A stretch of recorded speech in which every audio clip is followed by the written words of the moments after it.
Certaines histoires ne devraient jamais être racontées, certains secrets ne devraient jamais être révélés, mais ce soir, je vais vous emmener dans les profondeurs les plus sombres de l'horreur humaine. Ce que vous allez entendre défiera votre compréhension de la réalité et vous fera questionner tout ce que vous croyez savoir sur la mort et la vie. L'histoire que je vais vous raconter s'est déroulée dans une petite ville perdue du nom de Ravenshollow, un endroit où les cauchemars prennent vie.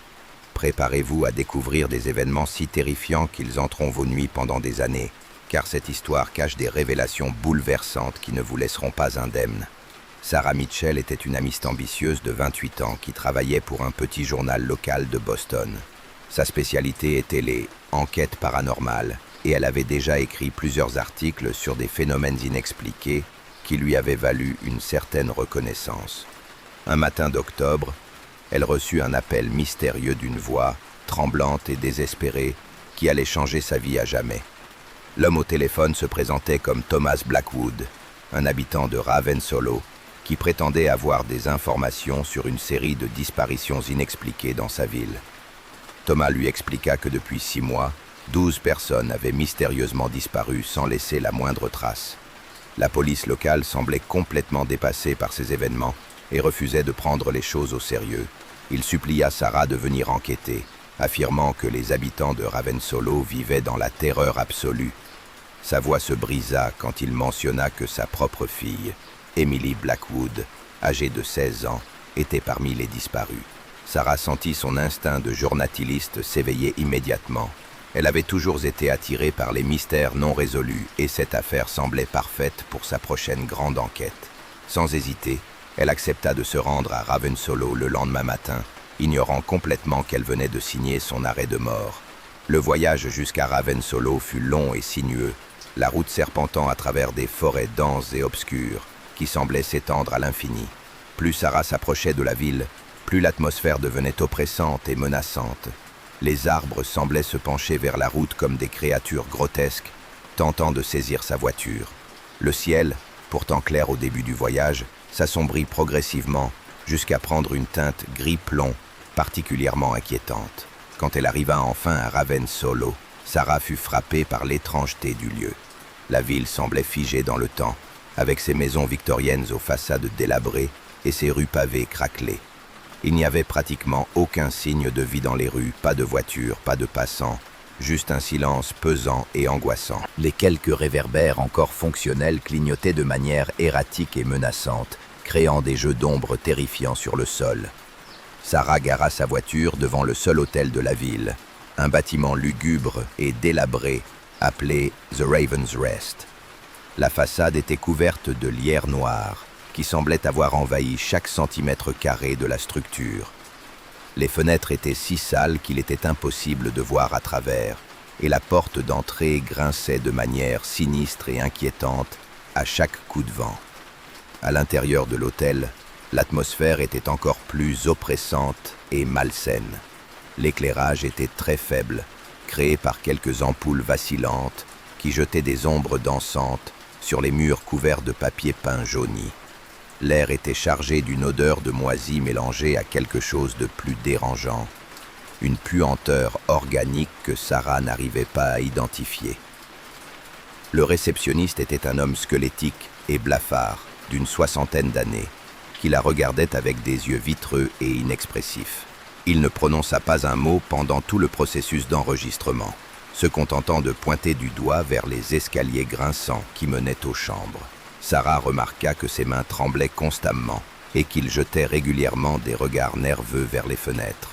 Sa chambre était située au 2e étage, dans un couloir sombre et étroit, éclairé par une seule ampoule qui pendait du plafond. La moquette était usée jusqu'à la corde et tachée de marques suspectes d'origine inconnue. Les murs étaient couverts de papier peint déchiré qui se décollait par endroits, révélant des taches d'humidité inquiétantes. Une fois dans sa chambre, Sarah tenta d'appeler Thomas Blackwood pour l'informer de son arrivée, mais son téléphone portable n'avait aucun signal.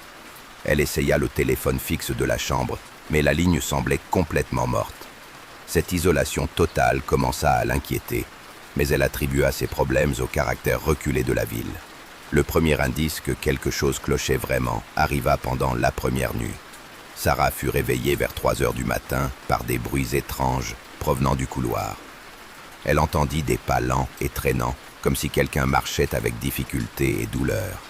Ces bruits étaient accompagnés d'un gémissement sourd qui semblait provenir des tréfonds de l'âme. Curieuse mais prudente, Sarah se leva et colla son oreille contre la porte pour mieux entendre. Les bruits semblaient se rapprocher de sa chambre, et elle put distinguer ce qui ressemblait à des murmures incompréhensibles. Soudain, les bruits s'arrêtèrent juste devant sa porte, et Sarah sentit son cœur s'emballer dans sa poitrine. Elle attendit plusieurs minutes dans un silence absolu, n'osant pas bouger. Puis lentement, elle tourna la poignée. Ce qu'elle vit la glaça d'effroi. Le couloir était complètement vide, mais sur la moquette, elle pouvait distinguer des traces humides qui semblaient mener vers l'escalier. Le lendemain matin, Sarah décida de commencer son enquête en se rendant au commissariat local. Le bâtiment était aussi délabré et sinistre que le reste de la ville, avec ses murs de briques fissurés et ses fenêtres barricadées. À l'intérieur, elle rencontra le shérif Davidson, un homme corpulent d'une 50aine d'années, au visage marqué par l'alcool et la fatigue. Quand Sarah mentionna les disparitions mystérieuses, le visage du shérif se ferma immédiatement.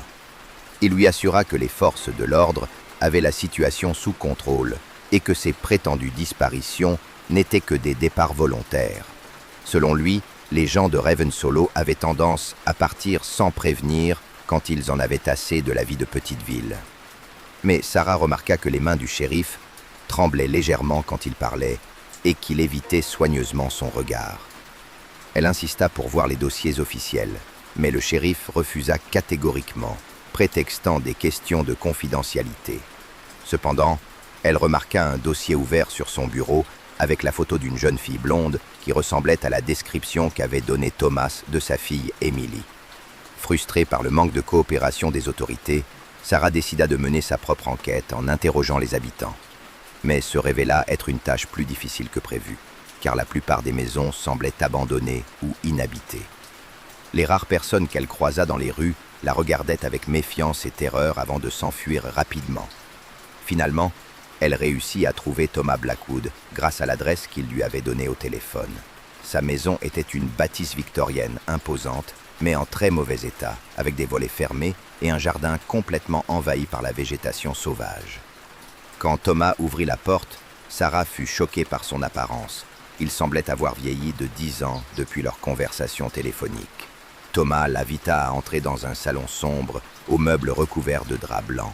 Il lui expliqua que sa femme était morte 3 ans auparavant et que depuis la disparition d'Emily, il vivait comme un reclus terrifié.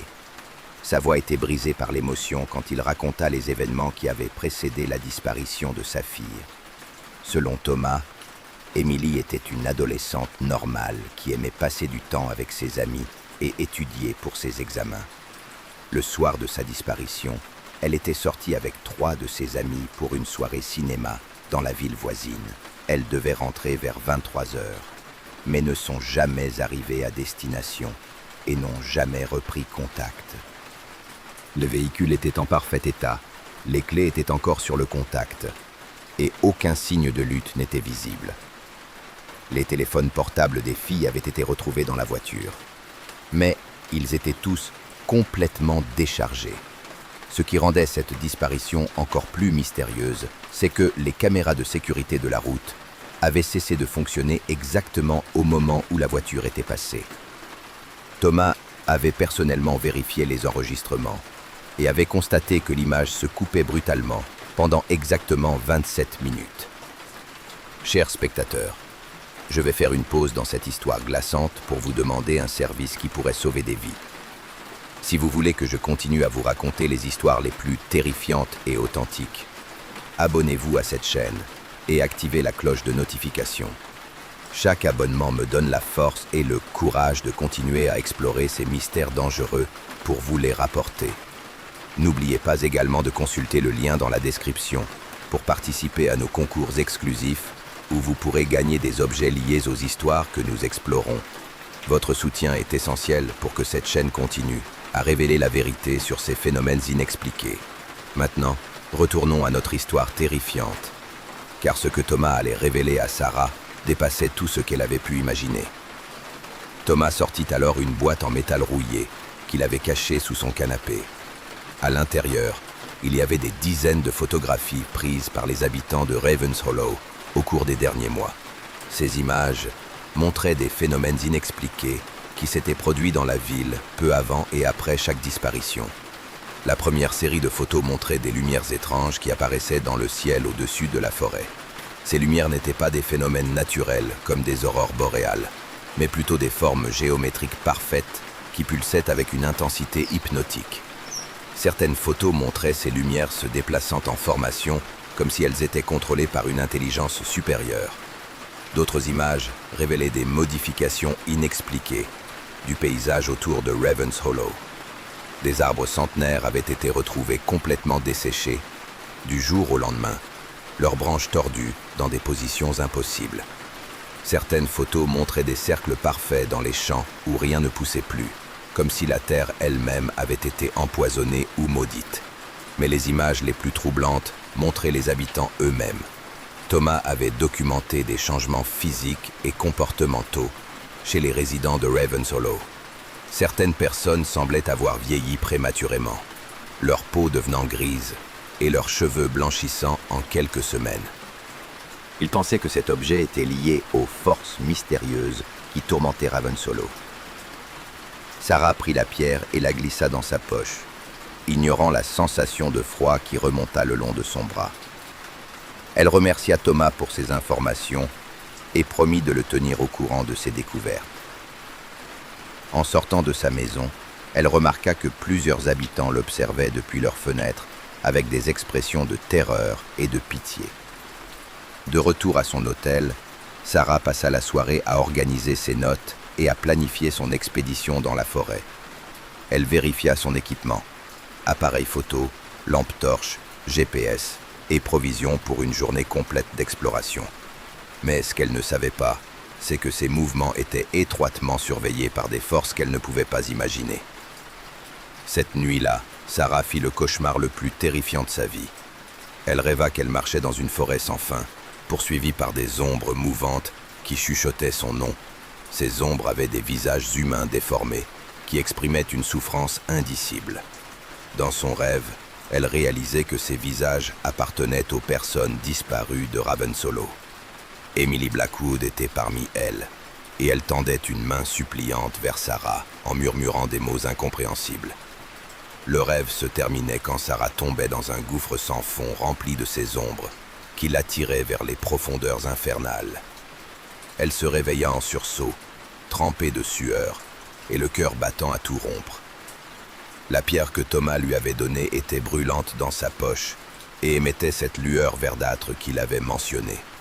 Sarah la sortit et l'observa avec fascination et dégoût alors que les gravures semblaient danser sous ses yeux. Le lendemain matin, malgré sa nudité agitée, Sarah se prépara pour son expédition vers le site de fouilles. Elle quitta l'hôtel aux premières lueurs de l'aube, espérant éviter l'attention des habitants et des autorités locales. La forêt qui entourait Ravens Hollow était dense et impénétrable, avec des arbres si serrés qu'ils bloquaient presque entièrement la lumière du soleil. Suivant la carte dessinée par Thomas, Sarah s'enfonça dans les sentiers tortueux qui serpentaient entre les troncs massifs. L'atmosphère de la forêt était oppressante et malsaine, avec un silence total qui n'était brisé que par le bruit de ses propres pas. Il n'y avait aucun chant d'oiseaux, aucun bruissement de petits animaux, comme si la vie elle-même avait fui cet endroit maudit. Plus elle progressait vers le site de fouilles, plus Sarah ressentait une sensation étrange dans son corps.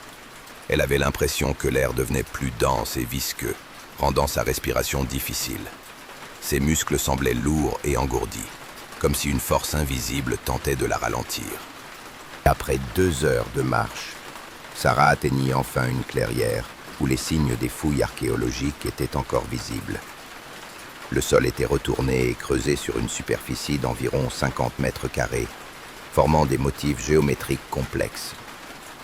Au centre de la zone fouillée, il y avait un trou béant d'environ 3 mètres de diamètre qui semblait descendre profondément dans la terre. Sarah s'approcha prudemment du bord du trou et dirigea sa lampe torche vers les profondeurs. Ce qu'elle vit la fit reculer d'horreur.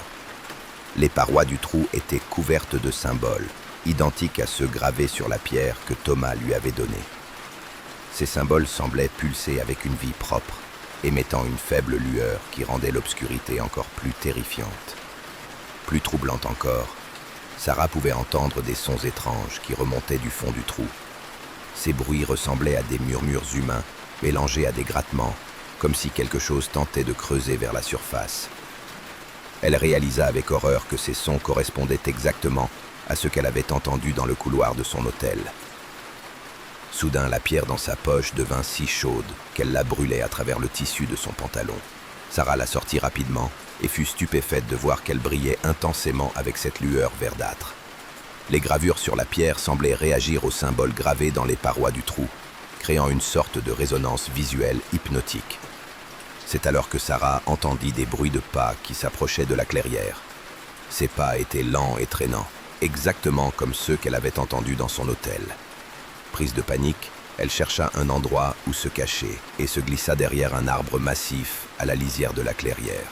Ce qu'elle vit ensuite allait hanter ses cauchemars pour le reste de sa vie. 3 figures humaines émergèrent de la forêt et se dirigèrent vers le trou central. Mais ces figures n'étaient pas entièrement humaines. Leur peau était d'un gris maladif, leurs yeux étaient complètement blancs et elles se déplaçaient avec des mouvements saccadés et mécaniques. Sarah reconnut immédiatement l'une de ces figures. C'était Emily Blackwood, la fille disparue de Thomas. Mais Emily était complètement transformée. Son visage jadis souriant était maintenant vide et inexpressif, et ses cheveux blonds étaient devenus blancs comme neige. Elle portait encore les vêtements qu'elle avait le soir de sa disparition, mais ils étaient sales et déchirés. Les 3 figures s'arrêtèrent au bord du trou et commencèrent à psalmodier dans une langue que Sarah ne reconnaissait pas. Leur voix créait une harmonie discordante qui semblait faire vibrer l'air autour d'elle. Les symboles sur les parois du trou commencèrent à briller plus intensément en réponse à cette psalmodie. Puis, quelque chose d'encore plus terrifiant commença à émerger du fond du trou. D'abord, Sarah ne vit que des tentacules noirs qui s'enroulaient autour des bords du trou. Ces tentacules étaient couverts d'une substance visqueuse qui semblait absorber la lumière elle-même. Ils bougeaient avec une intelligence malveillante, tâtonnant la surface comme s'ils cherchaient quelque chose. Ensuite, une masse informe commença à se hisser lentement hors du trou. Cette créature défiant toute description était un amalgame de chair et de matière organique en décomposition. Elle possédait plusieurs visages humains qui émergeaient et disparaissaient dans sa masse, tous exprimant une agonie éternelle. Sarah réalisa avec horreur que ces visages appartenaient aux personnes disparues de Ravens Hollow. Elle pouvait voir des hommes, des femmes, des enfants, tous intégrés dans la chair de cette abomination. Leurs bouches s'ouvraient et se fermaient en silence, comme s'ils tentaient de crier à l'aide, mais n'en avaient plus la capacité. La créature se dressa sur ses appendicés multiples et tourna son attention vers les 3 figures humaines. Emily et ses compagnons s'approchèrent sans crainte de la créature et tendirent leurs mains vers elle. La créature enveloppa leurs mains avec ses tentacules et Sarah vit un échange d'énergie se produire entre eux. Les figures humaines commencèrent à changer d'apparence sous les yeux horrifiés de Sarah. Leur peau grise devint encore plus pâle et translucide, révélant un réseau de veines noires qui pulsaient sous la surface. Leurs yeux blancs se mirent à briller de la même lueur que les symboles sur les parois du trou. Sarah comprit alors qu'elle assistait à une transformation horrible. Ces personnes n'étaient plus humaines. Elles étaient devenues des serviteurs de cette créature monstrueuse. La créature les utilisait pour attirer d'autres victimes à Ravens Hollow, créant un cycle sans fin de disparition et de transformation. La pierre dans la main de Sarah devenait de plus en plus chaude, et elle réalisa que c'était probablement un fragment de la créature elle-même. Thomas l'avait trouvée près de sa maison parce que les serviteurs de la créature l'avaient laissée là, comme appât pour l'attirer. Toute cette enquête était un piège soigneusement orchestré pour l'amener jusqu'ici. Soudain, Emily et ses compagnons tournèrent leur tête dans la direction de Sarah, avec des mouvements synchronisés. Leurs yeux brillants se fixèrent directement sur sa cachette. et Sarah comprit qu'il l'avait localisée grâce à la pierre. Un sourire horrible et inhumain apparut sur le visage d'Emily alors qu'elle commençait à s'approcher de l'arbre. Sarah savait qu'elle devait fuir immédiatement si elle voulait avoir une chance de survie. Elle jeta la pierre morte. La course à travers la forêt fut cauchemardesque. Les branches lui griffaient le visage. Les racines tentaient de la faire trébucher et l'obscurité semblait s'épaissir autour d'elle. Sarah avait l'impression que la forêt elle-même conspirait pour l'empêcher de s'échapper. Les arbres semblaient se déplacer pour bloquer son passage, et les sentiers qu'elle avait suivis pour venir avaient mystérieusement disparu. Elle courait depuis ce qui lui semblait des heures quand elle réalisa qu'elle tournait en rond. Elle reconnaissait certains arbres qu'elle était sûre d'avoir déjà vus, et la panique absolue commença à s'emparer d'elle. Ses poursuivants semblaient jouer